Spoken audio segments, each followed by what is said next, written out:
Icons of Madhya Pradesh Chhattisgarh में आज हम आपको मिलवाने जा रहे हैं एक ऐसी शख्सियत से जिनके कंधों पर जिम्मा है मध्य प्रदेश के किसानों की खुशहाली का, जिनकी जिम्मेदारी है कि मध्य प्रदेश के किसानों को उनकी उपज का पूरा दाम मिले, किसानों को हर वो सुविधा मिले जिससे वो अपनी मेहनत की सही कीमत पा सकें। हमारे साथ मौजूद हैं मध्य प्रदेश के कृषि मंत्री कमल पटेल जी। हरदा विधानसभा से विधायक और कृषि मंत्री कमल पटेल जी हमारे जुड़ गए हैं। कमल पटेल जी, आपका बहुत बहुत स्वागत है। नमस्कार कमल पटेल जी, सबसे पहला सवाल। नमस्कार जी नमस्ते सर। सबसे पहला सवाल मेरा आपसे यह है कि आपके पास बहुत महत्वपूर्ण विभाग है कृषि विभाग का। मंत्री जी, पिछले एक वर्ष में जब से आपकी सरकार आई है, क्या कुछ बदला कृषि क्षेत्र में और नीतियों में, और उसका कितना फायदा किसानों को मिला? खासकर कोरोना काल में किसानों के लिए क्या क्या प्रयास किए गए? देखिए, एक सवा साल से कोरोना का संकट पूरे विश्व के ऊपर है और पूरे विश्व की अर्थव्यवस्था बिगाड़ दी है। लॉकडाउन के कारण उद्योग धंधे, व्यापार, व्यवसाय, स्कूल, कॉलेज, ऑफिस, चाय, पान, होटल सब बंद। सिर्फ एक क्षेत्र प्रकृति ने खोल के रखा, ईश्वर ने खोल के रखा था, वो थे हमारे गांव और किसान और खेती।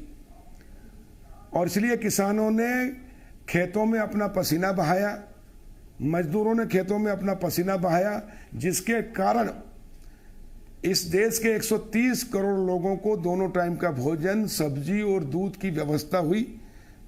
कोरोना संकट के समय भी किसानों ने देश को भी खड़ा रखा, अर्थव्यवस्था को भी, और जिंदा रखा देश के 130 करोड़ लोगों को। कल्पना करो कि जिस प्रकार उद्योग धंधे, व्यापार, व्यवसाय सब बंद लॉकडाउन में, सब अपने घरों के अंदर।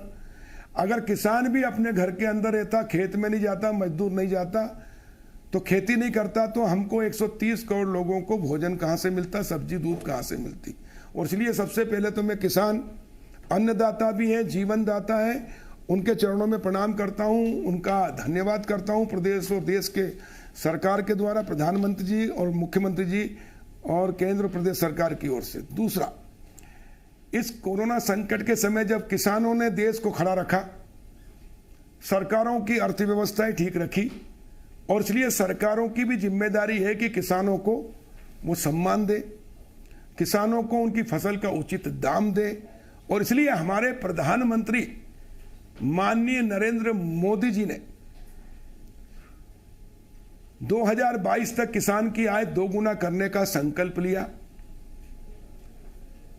अभी तक किसानों की खेती आजादी के बाद से घाटे की धंधा थी, उसको लाभ का धंधा बनाना, किसान की आय दोगुना करना। इसके लिए नीतियों में परिवर्तन किया, कानूनों में संशोधन किया। किसानों को पहली बार प्रधानमंत्री जी ने 2-2 हजार करके 6,000 रुपए, और मध्य प्रदेश के गांव गरीब और किसानों के मसीहा मुख्यमंत्री शिवराज सिंह चौहान जी ने 4-4 हजार रुपए किसान कल्याण निधि के, मुख्यमंत्री किसान कल्याण निधि के माध्यम से, इस प्रकार 10,000 रुपए प्रति किसान परिवार को देने का निर्णय लिया। मैं बधाई देता हूं और आभार व्यक्त करता हूं किसानों की ओर से प्रधानमंत्री नरेंद्र मोदी जी का कि उन्होंने अभी तक 10 करोड़ से भी अधिक किसानों के खातों में 1,38,000 करोड़ रुपया जी सीधे खातों में जमा कराए, जिससे जो छोटे किसान हैं, जो खेती घाटे का धंधा थी उनकी, जो कर्ज में रहते थे और उसके कारण आत्महत्या करते थे, उससे उनको मुक्ति मिलाई। यानी खेती अब घाटे का धंधा नहीं रही उनके लिए, वो कर्ज में नहीं रहेंगे, आत्महत्या नहीं करेंगे, उनके खातों में पैसा आया है। जी जी। और इसलिए देश के आजाद भारत में पहली बार किसी प्रधानमंत्री ने किसानों के, छोटे किसानों के हित में निर्णय लिया है। वो बधाई के पात्र है। किसान की खेती अब लाभ का धंधा बनेगी। जो मोदी जी कहते हैं वो करते हैं, सबका साथ, सबका विकास, सबका विश्वास, उसको उन्होंने पूरा किया है। हमारे मुख्यमंत्री शिवराज सिंह चौहान जी ने भी 4,000 रुपए देकर किसान, जो छोटे किसान है मध्य प्रदेश में 1,04,000 किसान है, उसमें से 77 लाख किसानों के खातों में ये 10-10 हजार रुपए, 6,000 रुपए भारत सरकार और 4-4 हजार रुपए प्रदेश सरकार जमा कर रही है, जिससे किसान की खेती, छोटे किसानों को लाभ का धंधा बने, उनको खाद बीज दवाई के लिए उधार ना लेना पड़े, कर्ज ना लेना पड़े, साहूकारों के चंगुल में न फंसना पड़े, ये काम किया है। उसके लिए मुख्यमंत्री जी और प्रधानमंत्री जी बधाई के पात्र हैं। दूसरा, हमने किसानों की फसल का उचित मूल्य दिलाने के लिए जो प्रधानमंत्री नरेंद्र मोदी जी ने स्वामीनाथन आयोग की रिपोर्ट को लागू किया और जितनी लागत लगती है किसान को खेती करने में फसल का, उसका 50% जोड़कर समर्थन मूल्य घोषित किया और वो फसल समर्थन मूल्य से नीचे ना बिके, समर्थन मूल्य पे बिके, इसलिए सरकार ने खरीदने का निर्णय किया। लेकिन एक मनमोहन सिंह जी के समय से गलत नियम बना हुआ था कि किसान की फसल तो खरीदेंगे, चना सरसों मसूर हम, लेकिन एक दिन में 25 ही कुंटल खरीदेंगे और उसके कारण किसान अगर 1000 कुंटल बेचना तो 75 दिन तक उसको आना पड़ता, डीजल जलता, टायर घिसते और मजदूर को, ट्रैक्टर ड्राइवर और हमालों को पैसा देना पड़ता और इसलिए मजबूर होकर मंडी में जाता और मंडी में जब माल ज्यादा हो जाता, किसान और व्यापारी कम होते हैं, पूर्ति मांग कम होती, पूर्ति ज्यादा होती तो भाव घटते थे और इसलिए घाटे की खेती होती थी। मैंने माननीय मुख्यमंत्री शिवराज जी के नेतृत्व में मार्गदर्शन में हमने नीति में परिवर्तन किया कि भारत सरकार से एक तो हमने 25 कुंटल की सीमा हटवाई, दूसरा जो 1 हेक्टेयर में 13 कुंटल चना, 10 सरसों और 15 कुंटल चना खरीदते थे, हमने उसको 20-20 कुंटल किया, 25 कुंटल की सीमा हटाई और समर्थन मूल्य पर खरीदना शुरू किया जी। और गेहूं के पहले चना सरसों मसूर आता है, लेकिन खरीदा जाता था मई जून में, तब तक 80% किसान जो 5 एकड़ से छोटा है, 2 हेक्टेयर से, वो है मंडी में जो भी भाव आता था आधी कीमत में बेचता था, इसलिए घाटे की खेती करता था। लेकिन हमने उसको 15 मार्च से खरीदना शुरू किया, उसके कारण पूरा माल समर्थन मूल्य पे आने लगा तो व्यापारी को माल नहीं मिला मंडी में, व्यापारी को माल नहीं मिला तो उद्योगों को सप्लाई नहीं हुआ, उद्योगों को सप्लाई नहीं हुआ तो उद्योग बंद हो गए और इसलिए मजबूरी में उद्योगपतियों को, व्यापारियों को समर्थन मूल्य से ऊपर खरीदना पड़ा और इसलिए समर्थन मूल्य से ऊपर 1000 रुपये, 500 रुपये, 2000 रुपये ज्यादा बिकवाने में हम सफल हुए। जो 2020 में लॉकडाउन के समय हमने ये नीति में परिवर्तन किया, उस समय सरसों बिक रही थी 2500 से 3800, न्यूनतम 2500, मैक्सिमम 3800, जबकि समर्थन मूल्य था 4400 रुपए और हमने उस नीति में परिवर्तन किया तो 4500 से 5600 हो गई। चना जो 4000 के अंदर बिक रहा था 4875 समर्थन मूल्य था, वो 5100 से 50,000 से ऊपर हो गया। और इस बार जो हमने 15 मार्च से शुरू किया उसके कारण 10,000 करोड़ रुपए किसान को हम ज्यादा दिलाने में सफल हुए। अगर हम ये नीति में परिवर्तन नहीं करते तो ये 10,000 करोड़ व्यापारी उद्योगपति कमाते मुट्ठी भर, लेकिन अब किसान कमा रहे और इसलिए किसान की खेती लाभ का धंधा बनी है। आपने निर्धारित और हमने अभी मूंग समर्थन मूल्य उसकी वजह से किसानों के लिए खेती फायदे का सौदा साबित हो रहा है। मंत्री जी, मैं बात करना चाहूंगा हरदा विधानसभा की भी। पूरा प्रदेश और किसान आपसे बहुत उम्मीद रखते हैं, उतनी ही उम्मीदें आपके क्षेत्र से लोग भी रखते हैं। आपको अपने विधानसभा और जनता से अत्यधिक लगाव होने की वजह से आपने अपनी विधानसभा और मध्य प्रदेश की जनता के लिए केंद्र सरकार से कई योजनाओं को स्वीकृति भी दिलाई है। हम चाहेंगे कृपया आप उस बारे में बताइए। दिव्यांग जी, हमने हरदा और होशंगाबाद नर्मदापुरम संभाग तवा डैम से सिंचाई होती है। 2 फसल होती थी, खरीफ और रबी। रबी में गेहूं और चना होता था। जैसा मैंने कहा कि चना में हमने 15 कुंटल की जगह 20 कुंटल किया और समर्थन मूल्य से ऊपर बिकवाया। लेकिन ग्रीष्मकालीन तवा डैम में पानी था, हमने लॉकडाउन के समय माननीय मुख्यमंत्री जी से चर्चा करके उसको छुड़वाया और इस बार भी छुड़वाया। तो हरदा होशंगाबाद में 3,33,000 हेक्टेयर में हमने मूंग की ग्रीष्मकालीन फसल बुआई, जो 60 दिन की फसल है, और उसके कारण 3.5 लाख मीट्रिक टन मूंग इस बार हुआ। समर्थन मूल्य 7,196 रुपए है, लेकिन मंडी में बिक रहा था 5,000, 4,500, 5,500। और अगर समर्थन मूल्य पे खरीदी की घोषणा नहीं कराते, हम मुख्यमंत्री जी के नहीं करते और भारत सरकार से हम अनुमति नहीं लेते, तो आज वो 3,000 से 4,000 बिकता, यानी प्रति कुंटल 3,000 का नुकसान होता। लेकिन हमने वो कोशिश करके भारत सरकार से अनुमति ली, माननीय मुख्यमंत्री जी ने घोषणा की और जैसे ही मुख्यमंत्री जी ने घोषणा की दूसरे दिन 500 रुपए मूंग के रेट बढ़ गए, फिर 1,000 रुपए बढ़ गए और हम 7,196 में ये 3.5 लाख मीट्रिक टन मूंग हरदा होशंगाबाद से खरीदेंगे। तो हमारे क्षेत्र के किसानों को 1,000 करोड़ से भी ज्यादा का फायदा हुआ। अगर हम समर्थन मूल्य पर नहीं खरीदते तो ये नहीं होता। और 3.5 लाख मीट्रिक टन मूंग होने से 3,500 करोड़ किसान की जेब में आएंगे। इसमें से हमारे पानी देने वाले मजदूरों को, कटाई करने वाले मजदूरों को, थ्रेसिंग करने वाले मजदूरों को और हमाली करने वाले मजदूरों को 400-500 करोड़ मिलेंगे। तो एक तरफ हमने गर्मी में मूंग बुआ कर किसानों की आर्थिक स्थिति ठीक की, आय दोगुना करने में सफलता मिली। दूसरा, हमने मजदूरों को भी गर्मी में 2 महीने में एक एक परिवार को 40-40 हजार रुपये पानी देने के लिए मिल गया, यानी 20 हजार रुपये महीना।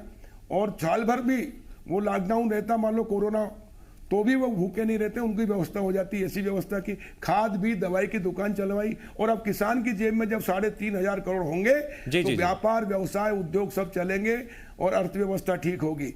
और इसलिए हम कहते हैं कि किसान इस देश की रीढ़ है।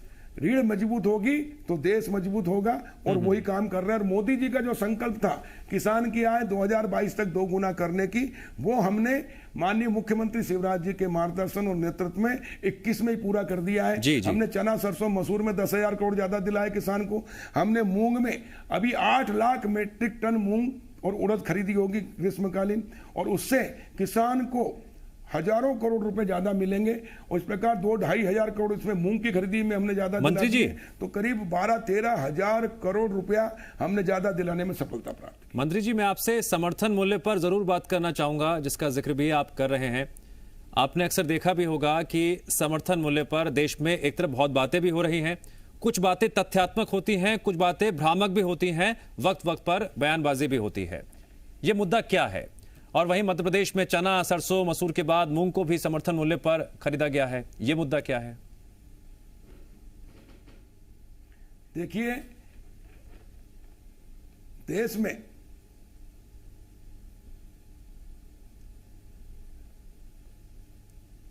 समर्थन मूल्य भारत सरकार ने, मैंने कहा ना, जैसे स्वामीनाथन आयोग की रिपोर्ट लागू की मोदी जी ने, और लागत का 50% जोड़कर, लाभ जोड़कर समर्थन मूल्य घोषित होता है। और भारत सरकार समर्थन मूल्य पर गेहूं भी हमने खरीदा। गेहूं खरीदने में हमने पंजाब और हरियाणा को पीछे छोड़ा। 1,29,00,000 मीट्रिक टन गेहूं हमने पिछले साल खरीदा। इस बार भी 1,28,00,000 मीट्रिक टन गेहूं खरीदा। लगभग 25,000 करोड़ से अधिक की राशि हमने किसानों के खातों में दी। हमने पहले 1 हेक्टेयर के किसान को बुलाया, फिर 2 हेक्टेयर, 3 हेक्टेयर। तो छोटे किसानों को पहले हमने खरीद कर उनको लाभ दिलाए। जो जिन किसानों को पहले समर्थन मूल्य पर खरीदी नहीं होती थी, वो बाजार में आए, मंडी में कम कीमत में बेच देते थे, उनको लाभ पहुंचाया। और किसान की खेती लाभकारी धंधा बनाया। लेकिन मैं एक बताना चाहता हूं कि किसान को, जो अभी किसान आंदोलन चल रहा है, वो एमएसपी की गारंटी की मांग कर रहे हैं। लेकिन हमारे प्रधानमंत्री नरेंद्र मोदी जी किसान को एमएसपी नहीं, एमआरपी पर किसान माल बेच सके उस लायक बना रहे हैं। एमएसपी यानी न्यूनतम समर्थन मूल्य, और एमआरपी यानी मैक्सिमम रिटेल प्राइस, उच्चतम खुदरा मूल्य। अब देखिए, इस देश में आजादी के बाद 73 साल तक किसान को न्यूनतम समर्थन मूल्य, और व्यापारी जैसे ही उद्योगपति बनता है, उसको उद्योग में जरा सा कुछ भी बनता है तो उसकी एमआरपी होती है ना, उच्चतम खुदरा मूल्य। पानी की बाटल की भी एमआरपी होती है, सुई की, पेन की, हर चीज की एमआरपी होती है। लेकिन किसान की फसल की एमआरपी नहीं होती थी। क्यों? क्योंकि गांव की प्रॉपर्टी की कोई वैल्यू नहीं होती है। माननीय प्रधानमंत्री नरेंद्र मोदी जी ने 24 अप्रैल को किस गांव की आबादी का स्वामित्व, मालिकाना हक देने का स्वामित्व योजना लेकर आए हमारे ग्रामीण विकास और कृषि मंत्री नरेंद्र सिंह तोमर जी के विभाग से जी। और उन्होंने घोषणा की कि अब देश के ग्रामीण क्षेत्र में आबादी या लाल डोरा जो गांव बसता है, उसका मालिकाना हक नहीं था आजादी के बाद से, जबकि हमारे पुरखे के समय के रहते आए। उनको मालिकाना हक देंगे ड्रोन कैमरे से सर्वे कराकर। और जैसे ही वो उनको मालिकाना हक मिला स्वामित्व का, उनकी प्लाट की वैल्यू कलेक्टर गाइडलाइन से हो जाएगी, और जितने की होगी 1 लाख, 10 लाख, 20 लाख, 50 लाख मकान की वैल्यू होगी, उतना उनको अब बैंक से ऋण लेने का अधिकार मिल जाएगा जी। अभी तक गांव में किसान को सिर्फ खाद, बीज, दवाई, tractor, harvester, motor, pipe, engine, इसके लिए ऋण मिलता है। अगर किसान कहे कि मुझे वेयर हाउस बनाना है, उसके लिए ऋण नहीं मिलेगा, क्योंकि बैंक में गारंटी रखने के लिए खेती की जमीन को रख नहीं सकते। Warehouse, cold storage, food processing plant, आलू की चिप्स की फैक्ट्री, श्वास की फैक्ट्री या मैदा मिल, दाल मिल या किसी कृषि उपकरण या किसी प्रकार की इंडस्ट्री किसान नहीं डाल सकता था। क्यों? क्योंकि गांव की प्रॉपर्टी की वैल्यू नहीं थी, और शहर की प्रॉपर्टी की वैल्यू होने के कारण मुट्ठी भर लोग शहर के बैंक से ऋण लेकर अपनी प्रॉपर्टी गारंटी में रखकर अरबपति और खरबपति बन गए, लेकिन देश के किसान और गांव पिछड़ गए। देश के पहले प्रधानमंत्री है नरेंद्र मोदी जी, जिन्होंने सही मायने में गांव को आर्थिक आजादी दिलाई। कमल पटेल तो देश 15 अगस्त 1947 को आजाद हुआ, लेकिन यह आजादी सिर्फ शहरी लोगों को मिली थी, आर्थिक गांव को नहीं मिली थी, इसलिए गांव पिछड़ गए। महात्मा गांधी जी कहते थे असली भारत गांव में बसता है, गांव के विकास से ही देश का विकास होगा। लेकिन जिन लोगों ने नकली गांधी बनकर 60 साल राज किया, गांधी जी के सपनों को साकार नहीं किया। लेकिन मैं बधाई देता हूं प्रधानमंत्री नरेंद्र मोदी जी को, जिन्होंने गांधी जी के नाम पर नहीं, अपनी देशभक्ति, अपने व्यक्तित्व, अपने संगठन, अपने विचार के बल पर सेवा करके प्रधानमंत्री बने, और उन्होंने गांधी जी के सपनों को साकार किया। 24 अप्रैल 2020 को जो पायलट प्रोजेक्ट, और 21 को पूरे देश में। तो सही मायने में गांव को आजादी दिलाने का काम मोदी जी ने किया। और सच्चे गांधीवादी, ये नकली कांग्रेसी नहीं है, गांधीवादी, सही गांधीवादी नरेंद्र मोदी जी है, इसलिए मैं मोदी जी को बधाई देता हूं। अब गांव के विकास के उन्होंने द्वार खोले, अब गांव की तकदीर और तस्वीर बदली, दशा और दिशा बदली। अब गांव के विकास के द्वार खोलेंगे। उदाहरण के लिए मैं किसान हूं, मैं गेहूं पैदा करता हूं, अगर मैं गेहूं बेचता हूं तो एमएसपी पे बेचूंगा, न्यूनतम समर्थन मूल्य पर। लेकिन अगर मैं मैदा मिल डालकर अब मैं आटा और मैदा बेचूंगा तो एमआरपी पे। मैं चना बेचता हूं तो एमएसपी पे, लेकिन मैं बेसन बना के बेचूंगा तो एमआरपी पे। मैं टमाटर बेचता हूं एमएसपी पे या उससे भी कम। नहीं कमल पटेल जी, कुल मिलाकर ये कहा जा सकता है। अब मैं एक मिनट मेरी बात सुन ले। अब मैं आलू बेचता हूं 5 रुपए किलो, और आलू की चिप्स खरीदता हूं 500 रुपए किलो, तो मैं किसान का बेटा, किसान खुद आलू की चिप्स की फैक्ट्री लगाऊंगा, क्योंकि मेरी प्रॉपर्टी की वैल्यू हो गई है। मुझे अब बैंक से ऋण मिलेगा, 40% सब्सिडी अभी तक शहर के लोगों को मिलती थी, वो अब गांव के लोगों को मिलेगी। वेयर हाउस, कोल्ड स्टोरेज पे 50%, 33% सब्सिडी शहर के लोग लेकर गांव में बनाते थे, अब गांव के किसान बनाएंगे। और इस प्रकार गांव को आजादी दिलाने का काम प्रधानमंत्री नरेंद्र मोदी जी ने किया, इसलिए अब गांव के विकास के द्वार खुलेंगे। अब गांव आत्मनिर्भर होगा, और गांव आत्मनिर्भर होगा तो देश आत्मनिर्भर होगा। गांव से बेरोजगारी भी दूर होगी, गांव से जो पलायन होता था शहर में वो भी नहीं होगा, और गांव के मजदूरों को गांव में ही काम मिलेगा। किसान का बेटा खेती भी करेगा। अभी तक आजादी के बाद किसानों को सिर्फ खेती करने के लिए मजबूर किया गया, घाटे की खेती करने के लिए मजबूर किया गया, लेकिन प्रधानमंत्री नरेंद्र मोदी जी ने गांव के लोगों को मजबूत किया, गांव को मजबूत किया। मंत्री जी मैं यही कह रहा था, अब गांव जी मंत्री जी आत्मनिर्भर होगा, खेती भी करेगा, व्यापार भी करेगा, किसान का बेटा व्यवसाय भी करेगा और निर्यात भी करेगा। तब जो बिचौलिए कमाते थे वो अब किसान कमाएगा, इसलिए किसान आत्मनिर्भर होगा। मैं आपसे यही कह रहा था कि अगर शासन का, प्रशासन का हाथ किसानों के साथ होगा तो उनकी जिंदगी में कोई दिक्कत नहीं आएगी, और परेशानी आएगी भी तो सिस्टम उससे निकाल लेगा। बहरहाल मैं बात करता हूं अब जनप्रतिनिधियों की। कमल पटेल जी, आप कृषि मंत्री हैं, जनप्रतिनिधियों से जनता को बहुत उम्मीदें होती हैं कि जब भी जनप्रतिनिधि उनकी आंखों के सामने होंगे, वो किसी मुश्किल में फंसे होंगे तो वो उनकी हर वक्त मदद करेंगे। कुछ दिन पहले तस्वीर भी आई थी जब घायल हुए युवकों को आपने अपनी गाड़ी से अस्पताल पहुंचवाया था। इस महामारी में पीड़ित जनता के लिए सामाजिक कार्यकर्ता की हैसियत से आपने और क्या क्या प्रयास किए हैं? देखिए, मैं जनप्रतिनिधि हूं, मेरा सौभाग्य है, हर जनप्रतिनिधि का यह दायित्व है कि वो जनता ने उसको चुना है तो जनता की सेवा करे, जनता ही उसका परिवार है। जैसे मेरा व्यक्तिगत परिवार मेरे परिवार के सदस्य, लेकिन सामाजिक रूप से मैं जनप्रतिनिधि हूं, तो मेरी विधानसभा के जितने भी मतदाता हैं, जिन्होंने चाहे वोट दिए हो या नहीं दिए हो, वो मेरे पूरे परिवार है, मैं उनका प्रतिनिधित्व कर रहा हूं। मैं एक तरह से मुखिया हूं। मैं आज प्रदेश का मंत्री हूं, तो पूरे प्रदेश के 8 करोड़ जनता मेरे परिवार की सदस्य है, और इनका दुख हमारा दुख है।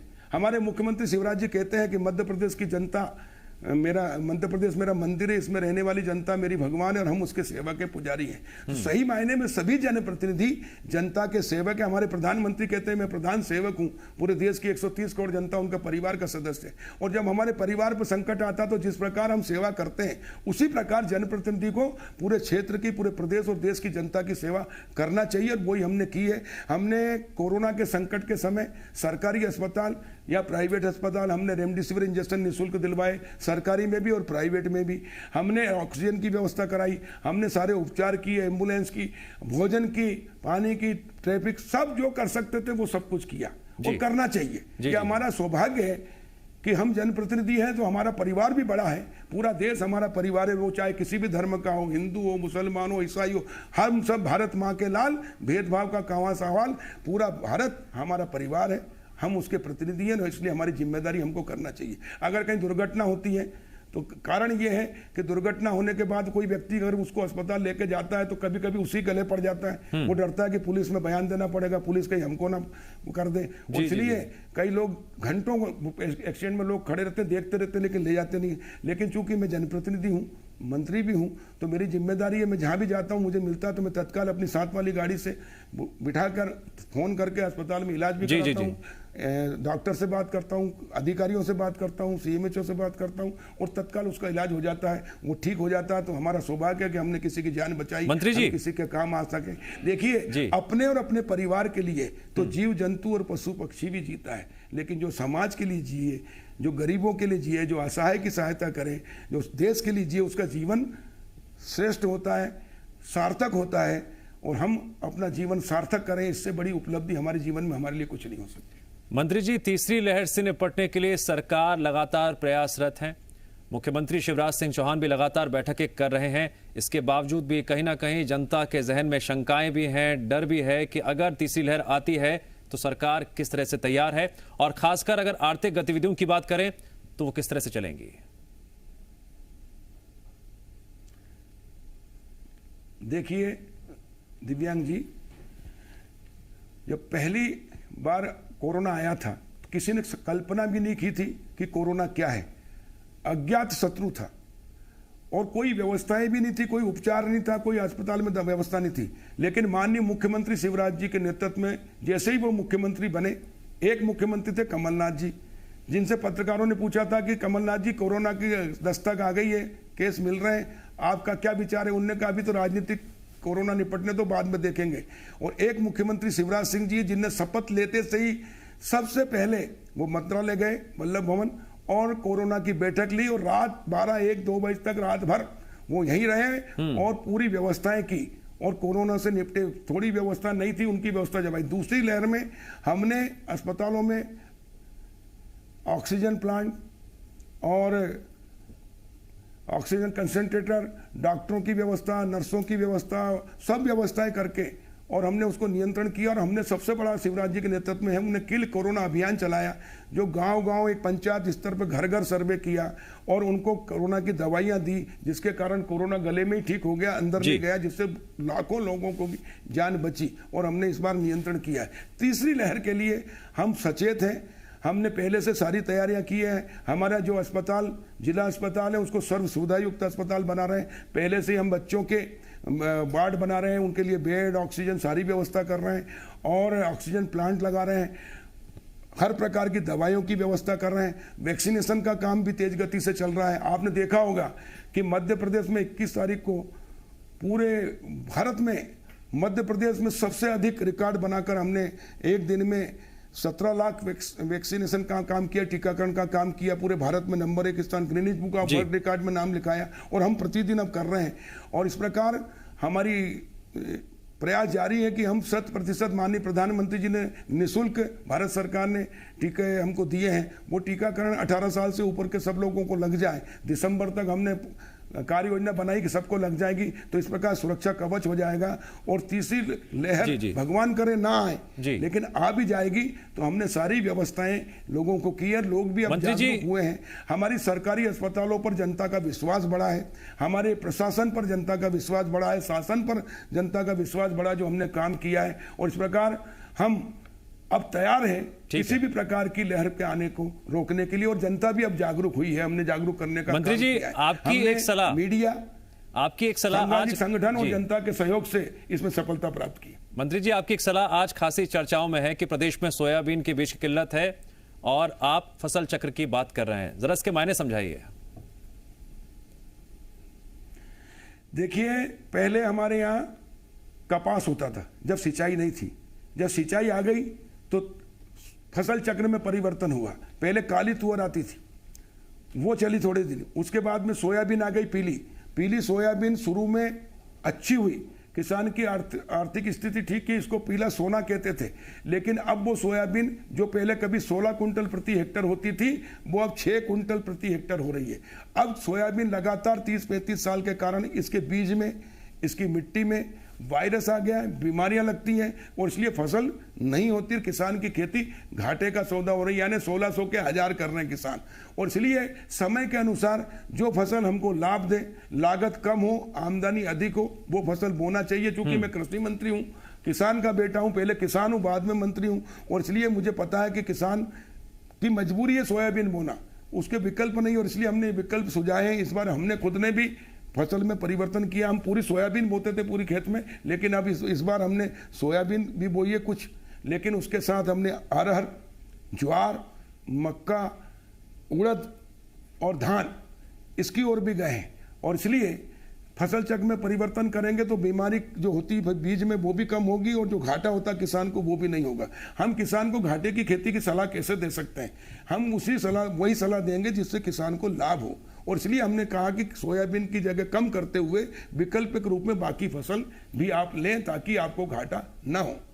जी, मध्य प्रदेश के कृषि मंत्री के तौर पर और हरदा से विधायक के तौर पर आप मध्य प्रदेश की जनता और किसान भाइयों को क्या संदेश देना चाहेंगे? मैं किसान भाइयों को सबसे पहले तो प्रणाम करता हूं और उनका धन्यवाद करता हूं कि उन्होंने मुझे जनप्रतिनिधि बनाया, विधायक बनाया, सरकार बनी, माननीय मुख्यमंत्री शिवराज जी बने। मैं हाईकमान का धन्यवाद करता हूं, पार्टी का, मुख्यमंत्री जी का, कि उन्होंने मुझे कृषि मंत्री का दायित्व दिया। देखिए, मैं बताना चाहता हूं, जब मैं राजस्व मंत्री था पहले 2005 में, तो चूंकि मैं किसान का बेटा हूं, तब मैंने लेकर आया था 2 अक्टूबर 2008 को पायलट प्रोजेक्ट में हरदा जिले के ग्राम मसन गाँव में मुख्यमंत्री ग्रामीण आवास अधिकार पुस्तिका। हमारा गाँव आबादी में बसता, उसका मालिकाना हक नहीं था, इसलिए गांव पिछड़ते गए। मैंने सोचा था कि मैं या हमारे किसान की वेयर हाउस बना लें, लेकिन बोले शहर में मकान है, प्लाट है, तो बताओ तो मिलेगा लोन। हमने सोचा हम आलू की चिप्स या श्वास की फैक्ट्री डाल दें गांव वाले, तो बोले शहर में जमीन हो तो बताओ। और गांव की जमीन की कोई वैल्यू नहीं थी, इसलिए मैंने पायलट प्रोजेक्ट में गांव को आबादी का मालिकाना दिया, 1500 पट्टे मसन गांव और भाटपरेटिया में, मुख्यमंत्री और निःशुल्क। और उससे हमने बनाई मुख्यमंत्री आवास योजना। पहले इंदिरा आवास आती थी, वो कच्ची आती थी, एक अनार 100 बीमार, एक पंचायत में 3 आती थी। लेकिन गांव के अंदर 50% से अधिक गरीब लोग रहते हैं, वो भी, उनकी भी झोपड़ी है लेकिन जमीन है। उन जमीन का जैसे ही हमने पट्टा दिया तो कलेक्टर गाइडलाइन से उनकी वैल्यू हो गई 1 लाख 2 लाख, और हमने उसको बैंक में रखवा कर मुख्यमंत्री आवास योजना शुरू कराई, जिससे हजारों मकान मुख्यमंत्री आवास में बने। 50,000 रुपये सरकार भरेगी अनुदान के रूप में, 50,000 हितग्राही को देना है। और 2014 में जब प्रधानमंत्री नरेंद्र मोदी जी बने, उन्होंने इंदिरा आवास को बंद करके प्रधानमंत्री आवास योजना लागू की, और पूरे देश में देखा कि पक्के मकान कहाँ हैं, तो पक्के मकान मिले उनको मध्य प्रदेश में मॉडल के रूप में मुख्यमंत्री आवास, और उन्होंने फिर प्रधानमंत्री आवास 1.5 लाख का शुरू किया, जो आज करोड़ों की संख्या में बने और 2024 तक सबको मकान मिल जाएंगे। उसकी शुरुआत मध्य प्रदेश के हरदा जिले से हुई थी, और हमें खुशी है कि मैं जनप्रतिनिधि मंत्री था, तो जो योजना हमने बनाई थी उसको भारत सरकार ने पूरे देश में लागू की। इसी प्रकार स्वामित्व योजना, आबादी का मालिकाना, वो हरदा से शुरू हुई थी, आज पूरे देश में शुरू हुई है, गांव को आजादी दिलाई। ये हमारे लिए गौरव की बात है। इसलिए मैं हरदा क्षेत्र की जनता को प्रणाम करता हूं कि उन्होंने मुझे जनप्रतिनिधि बनाया, और जनप्रतिनिधि बनकर जब एक गांव का बेटा, किसान का बेटा जनप्रतिनिधि बनता है और उसके पास सरकार, मंत्री जी, हम उम्मीद करते हैं कि इन सभी योजनाओं से किसानों को आने वाले वक्त में ज्यादा से ज्यादा फायदा मिले, उसका ये उदाहरण है, और उनकी जमीन भी उनके लिए फायदे का साबित हो, और उनकी जिंदगी में बदलाव हो, खुशियों की सौगात आए। मंत्री जी, आपने जो फैसले लिए हैं, जो नीतियां बनाई है और जिससे किसानों की जिंदगी बदली है, उसके लिए आइकॉन्स ऑफ मध्य प्रदेश छत्तीसगढ़ के इस मंच से हम आपको सम्मानित करते हैं। बहुत बहुत बधाइयां आपको, और आने वाले वक्त के लिए शुभकामनाएं। कमल पटेल जी, बहुत बहुत शुक्रिया हमसे बातचीत करने के लिए।